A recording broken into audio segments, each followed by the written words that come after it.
ओम श्री साईनाथाय नमः।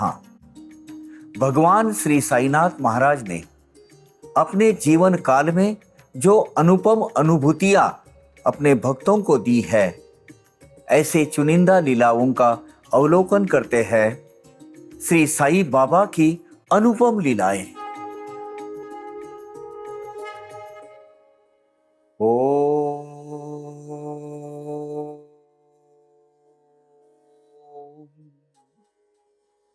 श्री साईनाथाय नमः। सच्चिदानंद सद्गुरु साईनाथ महाराज की जय। एक बार बाबा की कृपा नजर, मेहर नजर हम पर हुई, फिर हमें किसी बात की चिंता करने की कोई जरूरत नहीं रहती है। एक सामान्य मनुष्य, अपनी रोजमर्रा की नौकरी करने वाला, एक सामान्य परिस्थिति वाला श्री गोपाल गणेश श्रीयांश, इनकी ये कथा है। वो कहते हैं कि बाबा की मुझ पर कैसी कृपा है, इसके मैं दो अनुभव आपको बताता हूं। पहला अनुभव ऐसा है कि 1928 के मई महीने में उनको सपना आ गया और उनका जो लड़का जो अकाली मृत्यु हो गया था, उसका अकाल में मृत्यु हो गया था, वो गया था, वो सपने में आया और सपने में आया और बोला कि आप पर बहुत बड़ा एक संकट आने वाला है, बिना वजह, आपका दोष न रहते हुए भी। तो वो जरा थोड़ा सा तकलीफ वाला काम है और अपनी शायद नौकरी खतरे में आ सकती है। बड़े अस्वस्थ हो गए सपना दृष्टांत लेकर।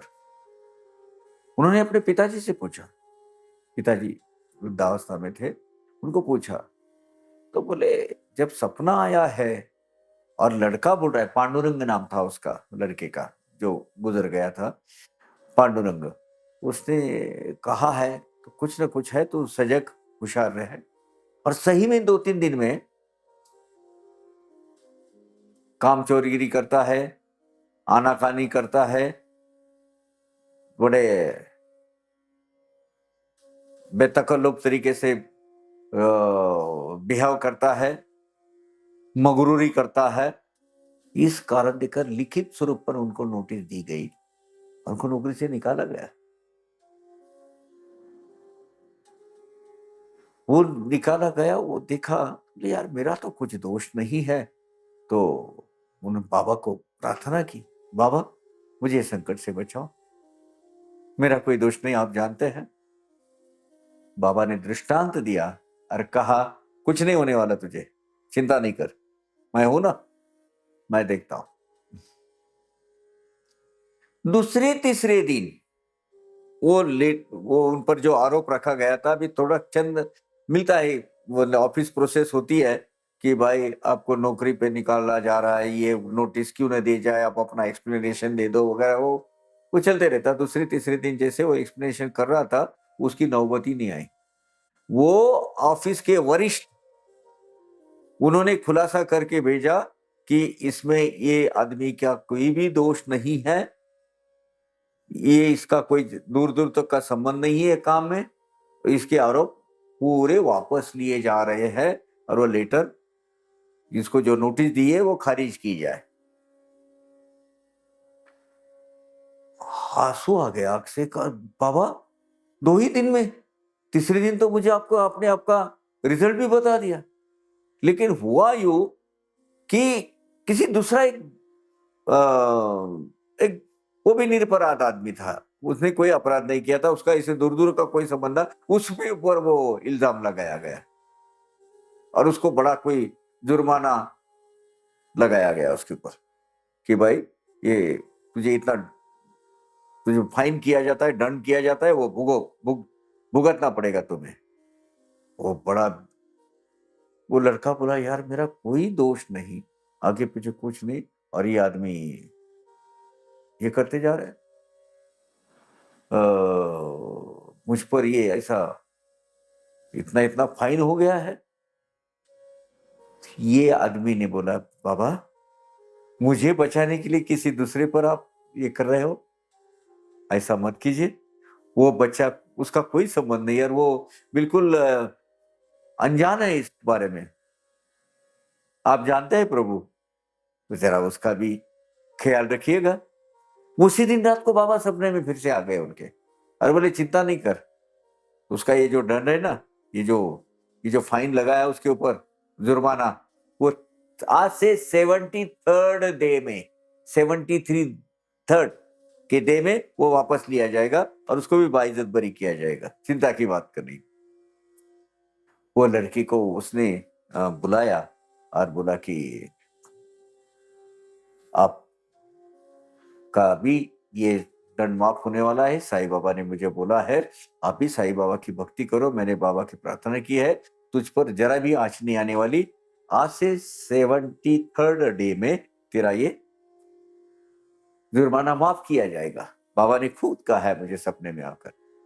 वो बेचारा अपना काम करते रहा। 70वें दिन, 70 दिन हो गए थे इस हादसे को। उस दिन वरिष्ठ ऑफिस से आ गया कि भाई बिल्कुल एक इंटर ऑफिस नोट आ गई, और इंटर ऑफिस नोट में लिखा गया था फला फला लड़के का ये इसमें जो चालान उनको किया गया था वो माफ किया जा रहा है, और उसको कोई किसी तरह की कोई वसूली उससे नहीं की जाए। वरिष्ठ ऑफिस से बिल्कुल खत आ गया उसका, और उसको बराबर 73rd डे में उसके हाथ में रखा गया, तेरा जो भी जुर्माना है, जो भी हर्जाना तुझे बोला था वो माफ किया गया है। एग्जैक्टली 73rd डे बाबा ने उनको भी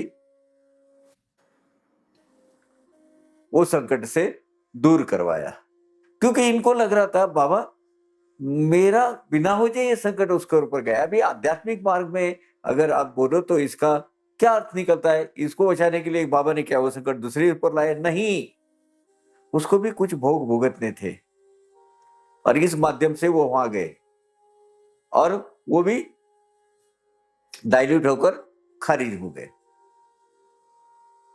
बाबा ने एक बार अपना सर पर, एक बार अपने सर पर हाथ रख दिया, फिर चिंता की कोई जरूरत नहीं है।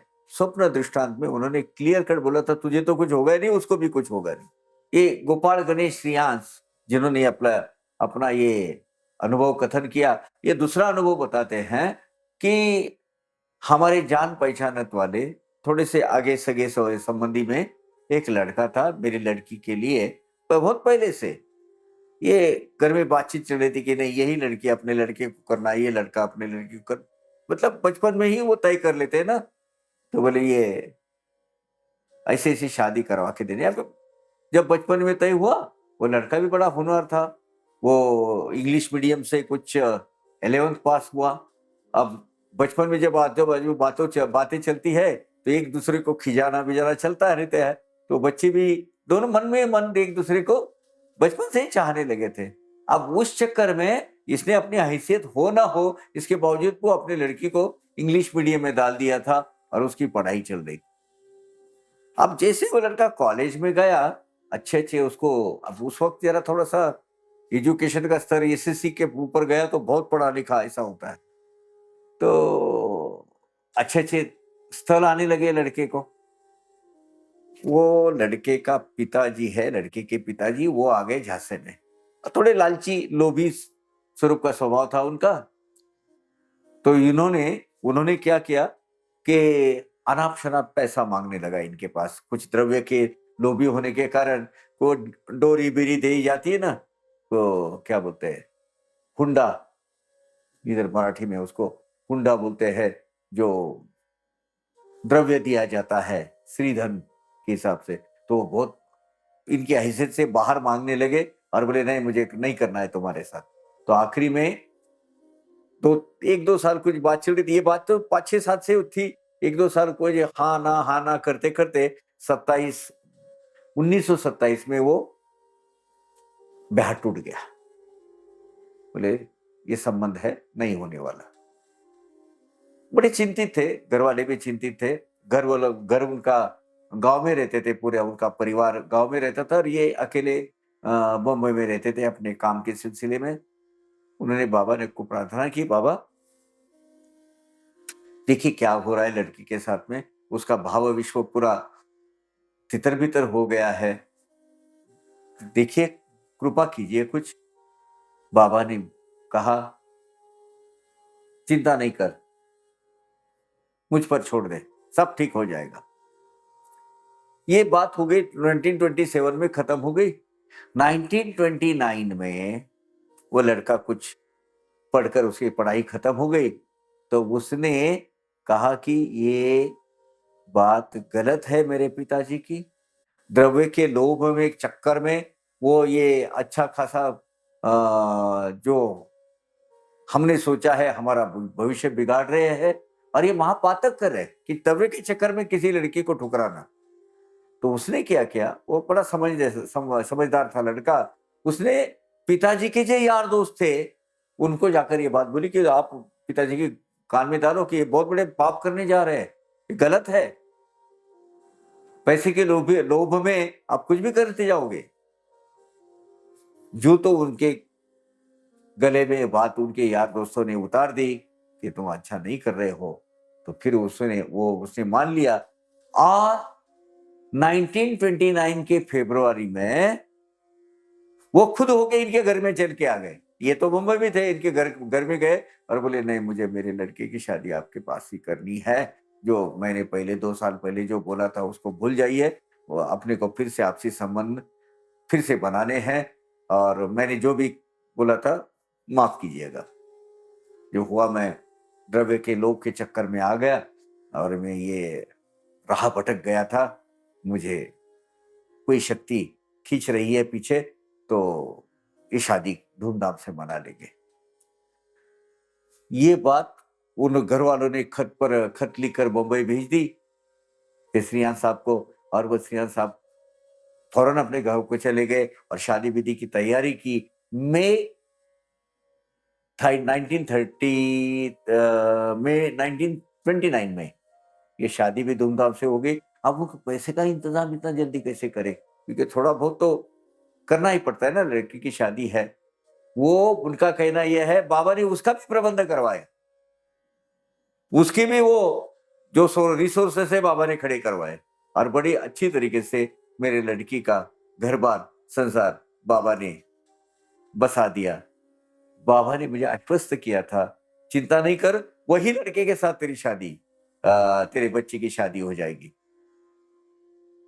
वही रिश्ता फिर से चल कर आएगा। तू चिंता क्यों करता है, मैं हूं ना, मैं बैठा हूं यहाँ। ऐसे हमारे कृपालु दयालु साईनाथ महाराज अपने भक्तों का किस हद तक ख्याल रखते हैं। ये लगने में छोटी छोटी बातें लगती है, लेकिन बाबा ये छोटी छोटी बातों तक अपने जीवन का एक अविभाज्य हिस्सा, अटूट ऐसा हिस्सा बनकर एक कौन से भी संकट में हमारे पीछे एक पर्वत के जैसा खड़े रहते हैं और हमें उस पर से बचाते हैं। महाराज आपकी कृपा तो हम पर है ही, ऐसी बनाए रखना प्रभु ये जीवन के अंत तक। बस यही एक प्रार्थना है आपके चरणों में। ओम साई राम। अवघा रंग एक झाला, अवघा रंग एक झाला, रंगी रंगला श्रीरंग, रंगला श्रीरंग, रंगला श्रीरंग, अवघा रंग एक झाला, अवघा रंग एक झाला।